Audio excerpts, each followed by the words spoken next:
So Alabama, this game against Mississippi State, they threw Elias Ricks in there. He got in there and he got pretty much his first start with Alabama at week 8 during the season, and he went in there. He did very well. I think that it just kind of shows the depth that Alabama has at corner.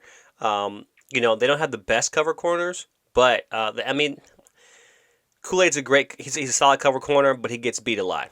I think there's other things that Kool-Aid does well that attributes to his game. I love Arnold. He's young. He's been out there. He's scrappy. I thought he did it. He showed up well, and even in the last game, you can't blame him. You got to pretty much blame the safeties because they attacked the safeties for most part of the game. But they threw Elias Ricks in there. He showed out. He played well. I was good to see him. It was good to see him out there, just kind of flying around, just being happy just to be out there. To be honest with you, I think that it just shows the depth that they have at corner. With Taron Arnold, Kool-Aid, and then they have Kyrie Jackson, I think, as well too, the JUCO transfer, and then Elias Ricks. They have good depth at corner, but this is Mississippi State, and I say that.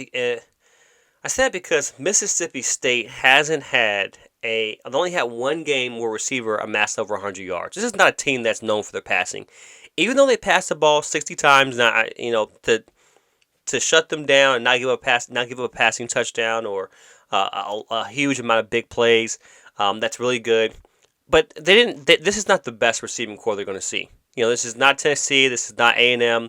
This is not. Taron Arnold was playing against Evan Stewart. This is one of the best receivers and one of the top recruits, one of the best receivers in college football. So he's not playing against those guys. Now, I'm not negating what he did because it's SEC football, but let's chill out. Let's see how he operates when they play. I'm not sure who they play. I think they have a bye next week, and then let's see how they do when they have a bye and they play LSU when they get those receivers, because the LSU is deep at receiver.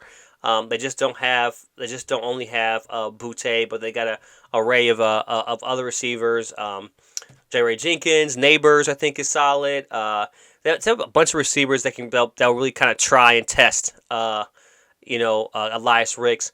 That backdoor fade is something you see more common against Alabama receivers. It's something that if a quarterback can throw that, it's advantageous because what their Alabama outside corners rarely play a trail technique. They like to be over top of you, so that backdoor fade's kind of there.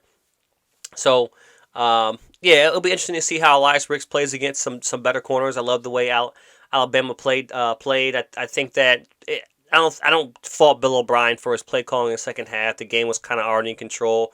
It's don't get your quarterback hurt. Make it out. Finish the game alive. Don't be a hero. So I think the first half they really showed what they needed to show, and then Milroe coming in and Milroe made some good throws. He made a good throw in there when he came in. He made a good throw. In there. It was good to see him kind of get back in there and do well. So.